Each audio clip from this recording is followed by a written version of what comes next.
तुमर पूर्व क्लास रे पढ़ा जाइतिला कर्तृकारक, कर्मकारक, करणकारक एवं संप्रदान कारक पढ़ा जाइतिला। वर्तमान आज आमे अपादान कारक पंचम विभक्ति विषय रे पढ़िबा। अच्छा तुम आगु जानिच जे वाक्य रे क्रिया आमे काहा कहिबा एवं कर्ता आमे काहा कहिबा। क्रिया काहा कहिबा बोले को कौन से कार्य को क्रिया कहा जाए। कर्ता काहा कह जाए। क्रिया जो संपादन करे ताको कर्ता कहे। ताको कर्ता कह जाए। यदि क्रिया और कर्ता आमे जानिले ताहले कारक आमे काहा कहिबा।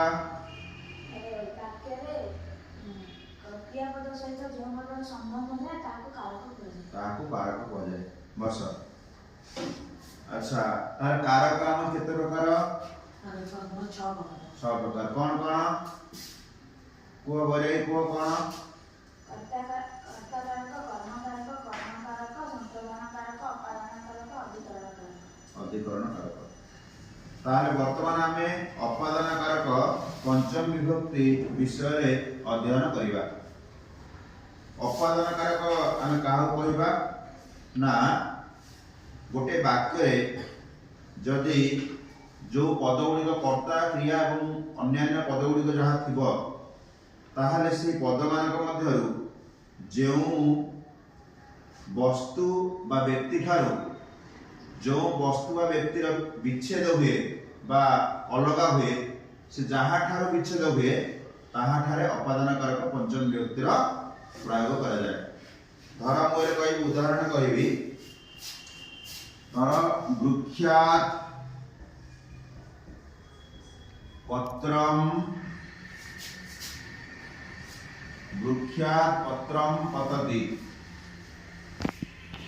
वृक्षात् पत्रम पतति गच्छरु पत्र पडुची। एठी वृक्षात् तळे आमे गारा देखि लिखिबा जे अपादाने पंचमी।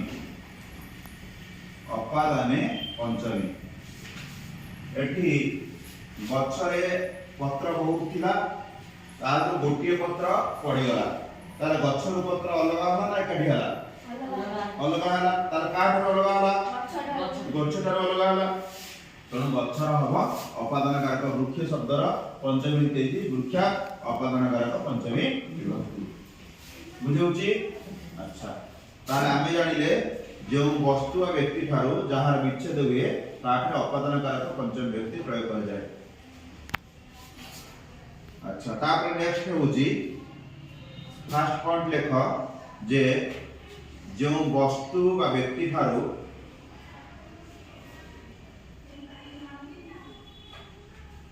जहार विच्छेद हुए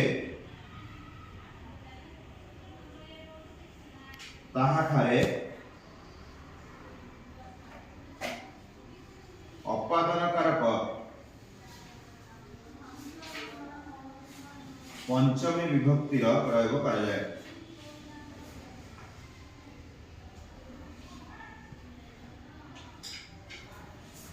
उदाहरण एटा लिखि दियो। वृक्षात् पत्रम पतति।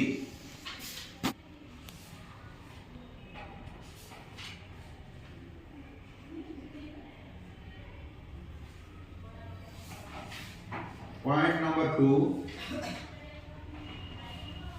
भी धातु एवं त्रय धातु जोगरे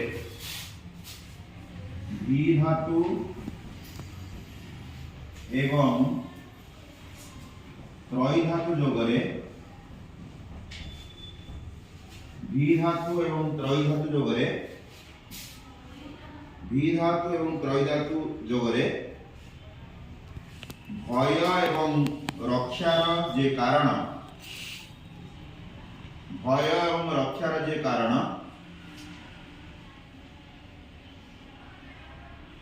ताहा ठारे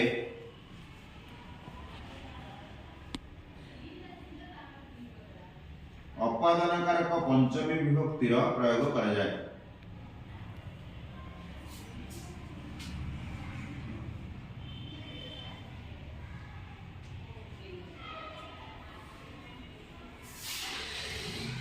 एबे उदाहरण आमे दबा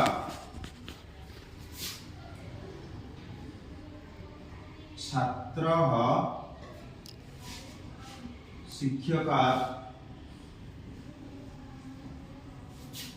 बिभेति।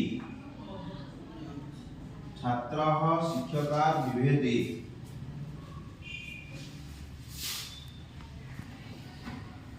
सत्रम्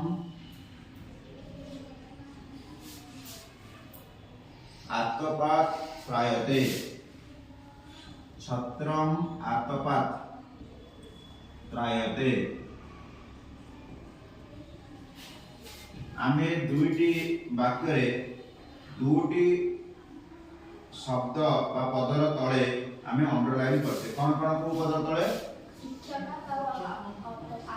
शिक्षक दाओ। अच्छा